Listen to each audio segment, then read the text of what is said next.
Taste the Daily.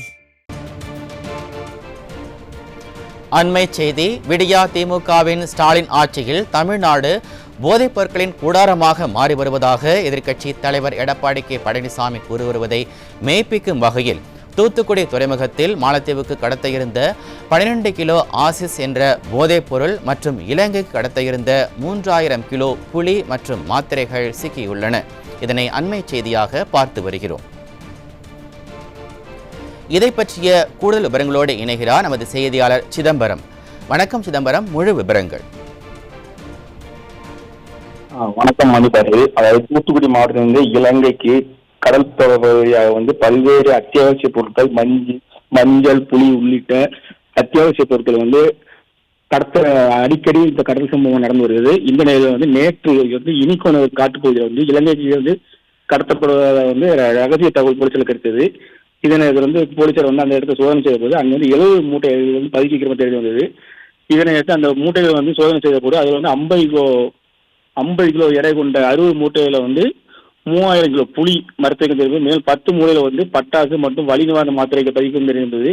இதனை போலீசார் அந்த மூட்டையில் பறிமுதல் செய்து சுங்கத்துறை அதிகாரிகள் ஒப்படைத்தனர். இதே போல் அதே தூத்துக்குடி பகுதியில் நேற்று அதே நாளில் இந்தோனேசியாவில் இறக்குமதி தடை செய்யப்பட்டிருந்த கொட்டைப்பாக்கு, அதை இறக்குமதி செய்யப்பட்ட கொட்டைப்பாக்கு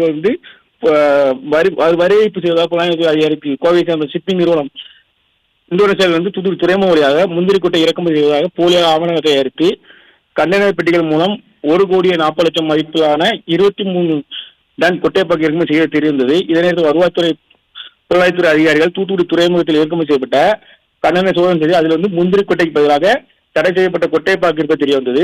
இதை கொட்டைப்பாக்கு மோசடி கோவையை சேர்ந்த 2 ஷிப்பிங் கம்பெனி நிறுவன ஊழியர்கள் மற்றும் கேரளா மாநிலத்தைச் சேர்ந்த 2 நபர்கள் 4 பேர் கைது செய்து விசாரணை நடத்தியதில் இந்த வரி ஏய்ப்பு மோசடிக்கு உதவியாக இருந்த தூத்துக்குடி ஆளுங்கட்சி திமுகவை சேர்ந்த 18வது வார்டு திமுக கவுன்சிலர் சீனிவாசன் என்பது இதில் ஈடுபட தெரிய வந்தது. இதனையடுத்து அவரையும் கைது செய்து சிறையில் அடைத்துக் கொண்டனர். மேலும் இதே தூத்துக்குடியில் நேற்று பழைய துறைமுகம் வழியாக, அதாவது தூத்துக்குடி பழைய துறைமுகத்திற்கு போதைப்பொருள் கடத்துவதாக மத்திய வருவாய் பிரிவு அதிகாரிகள் ரகசிய தகவல் கிடைத்தது. அவர்களுக்கு சென்று சோதனை செய்த போது அதில் தடை செய்யப்பட்ட 12 கிலோ ஆசிஸ் என்ற போதைப்பொருள் கடத்தல் ஈடுபட தெரிவித்தது. இந்த கடத்தலில் மத்திய வருவாய்த்துறை அதிகாரி விசாரணை நடத்தின போது அதில் இந்த கடத்தல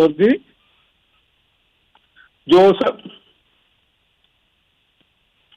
சுதாகர், ஜெயசுராஜ், கிங்ஸ்லி மற்றும் மத்திய பாதுகாப்பு தொழில்படையை சேர்ந்த மாரிமுத்து என்ற ஒருவரும் தொடர்பு தெரிய வந்தது. அதாவது தூத்துக்குடி பழைய துறைமுக வீரன் துறையோட இந்த போதைப்பொருள் கடத்தல் நடந்திருக்கிறது. நேற்று ஒரே நாளில் தூத்துக்குடியில் துறைமுகத்தில் 12 ஆசிஸ் போதைப்பொருள் மற்றும் திமுக நிர்வாகி கைது மற்றும் இலங்கைக்கு கடத்தப்படும் இந்த போதைப்பொருளோட திமுக அதிமுக ஆட்சியினர் தொடர்ந்து இந்த திருநட்ட ஆளுங்கட்சியினர் மற்றும் அதிகாரிகளே இந்த இருவர் செயல்பட்டு தூத்துக்குடி பெரும் பரவத்தை ஏற்பட்டுள்ளது. மணிபாரதி. விவரங்களுக்கு நன்றி சிதம்பரம். விடியா திமுகவின் ஸ்டாலின் ஆட்சியில் தமிழ்நாடு போதைப் பொருட்களின் கூடாரமாக மாறி வருவதாக எதிர்க்கட்சி தலைவர் எடப்பாடி கே பழனிசாமி கூறி வருவதை மெய்ப்பிக்கும் வகையில் தூத்துக்குடி துறைமுகத்தில் மாலத்தீவிலிருந்து கடத்தப்பட இருந்த 12 கிலோ ஆசிஸ் என்ற போதைப் பொருள் மற்றும் இலங்கைக்கு கடத்த இருந்த 3000 கிலோ புளி மற்றும் மாத்திரைகள் சிக்கியுள்ளன. இதனை அண்மை செய்தியாக பார்த்து வருகிறோம்.